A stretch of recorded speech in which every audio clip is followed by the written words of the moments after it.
Bonjour à toutes et à tous. Aujourd'hui, je vous présente un petit embellissement que j'ai réalisé suite à un tuto que j'ai trouvé sur une chaîne YouTube. Je vous mets le lien en description pour faire un petit appareil photo façon Polaroid.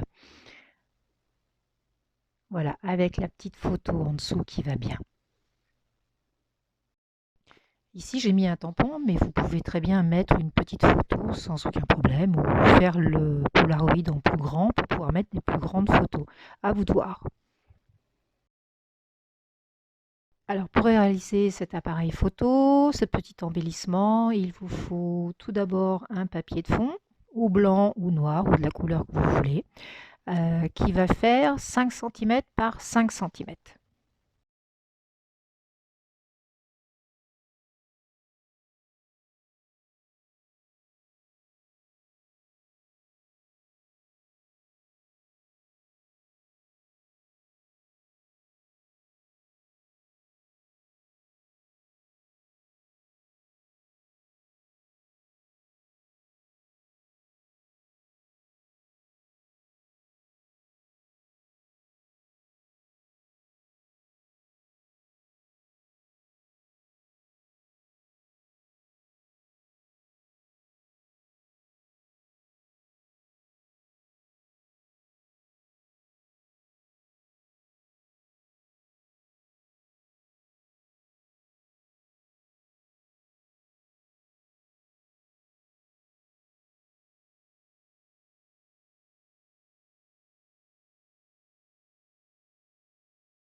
Une fois de votre carré de 5 par 5 découpé, il suffit d'arrondir les bords soit avec une petite, ça y est, j'ai mangé le nom de une petite perforatrice pour faire les angles.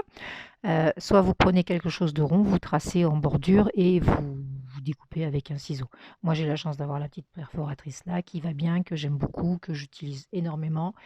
Quand je ne me cut pas avec, comme d'habitude, le premier, je ne sais pas comment je me débrouille, mais j'ai toujours un défaut.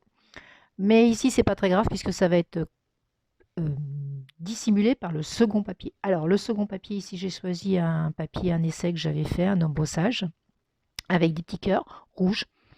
Le rouge et le noir, ça va bien ensemble. Donc c'est pareil, on va couper un papier qui va faire 5 cm, mais par contre, en hauteur, le papier ne va faire que 3 cm, de manière à ce qu'on garde le fond apparent. Et on arrondit les bords que sur deux côtés uniquement.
Ensuite, on colle le petit papier sur le grand papier.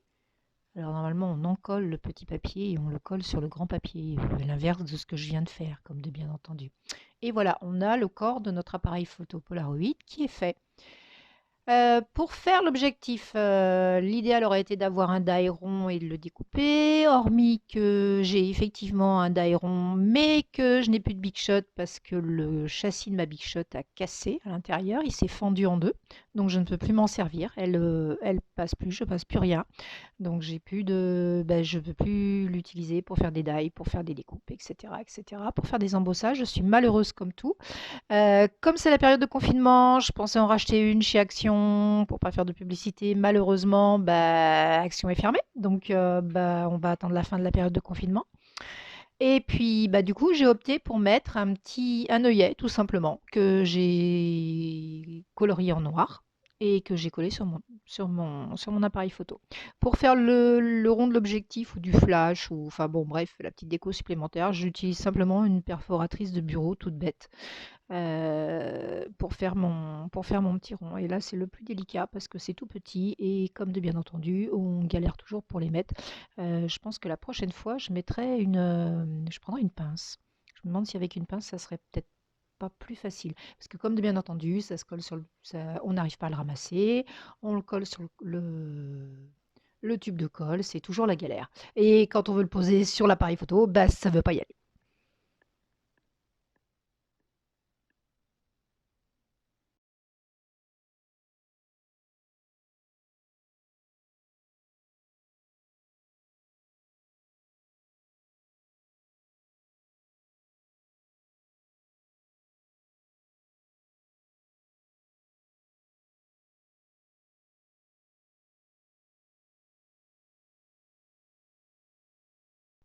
Pour faire les finitions, j'utilise un feutre gel argent. Sur l'autre, j'avais utilisé un feutre gel doré de mémoire. Puis je fais des petites décors. Alors après, vous pouvez en mettre, vous pouvez ne pas en mettre, vous pouvez mettre des petits points, des petites étoiles, enfin ce que vous voulez, hein. Vous pouvez très bien utiliser des strass autocollants, un die, pourquoi pas, si vous avez une Big Shot qui marche, pas comme la mienne. Donc voilà. Et j'en mets aussi autour de l'objectif pour simuler vous savez, tous les réglages qu'on a souvent sur les objectifs.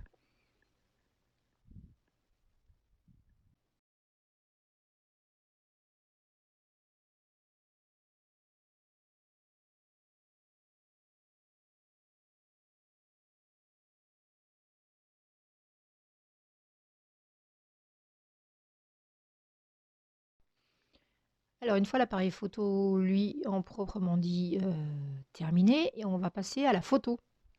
La photo, elle est un petit peu plus petite que l'appareil photo normal. Elle fait 4 centimètres et demi de mémoire par 4 centimètres et demi. Voilà, tout simplement. Alors que l'appareil photo fait 5 par 5, donc j'ai mis un demi-centimètre de moins. Là, j'ai opté pour un papier gris. Je me suis dit que ça pourrait être sympa. C'est un fond de papier que j'avais gardé. En bonne scrapeuse, je garde toujours tout au cas où. Et finalement, vous voyez, ça me sert. Et donc sur cette photo, il suffit d'arrondir les 2 angles du bas pour, je l'ai arrondi ou je ne l'ai pas arrondi? Voilà, il suffit d'arrondir les 2 angles du bas et puis vous avez votre petite photo. Alors après pour faire le cadre, vous avez 2 solutions. Soit comme sur celui que je vous ai montré, vous tracez un cadre au feutre noir pour faire votre carte de photo Polaroid et ça vous laisse l'emplacement du milieu pour mettre ou un tampon comme moi là j'ai mis ou une petite photo. Soit vous collez simplement un morceau de papier blanc dessus, comme je vais le faire là, pour mettre un tampon ou pour mettre une découpe ou pour mettre ce que vous voulez. Après, c'est vous qui voyez.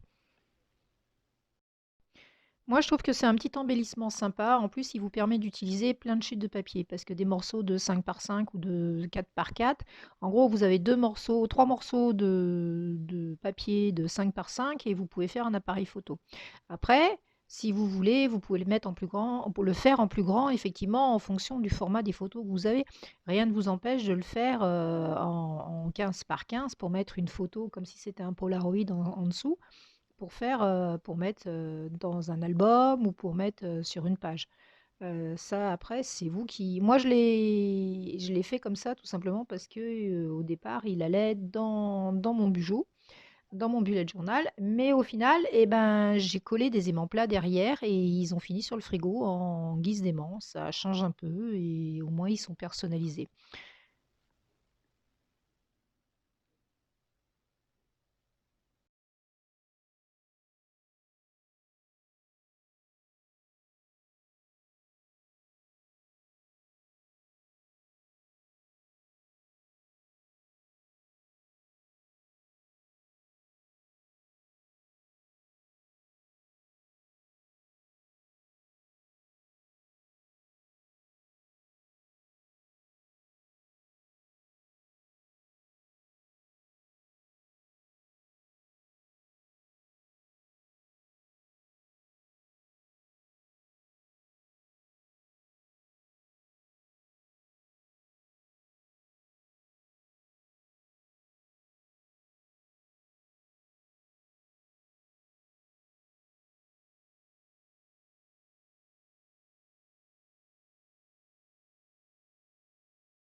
Comme d'habitude, si cette vidéo vous a plu, vous savez quoi faire, vous vous abonnez, vous cliquez sur la cloche de notification pour ne pas perdre une seule de nos vidéos.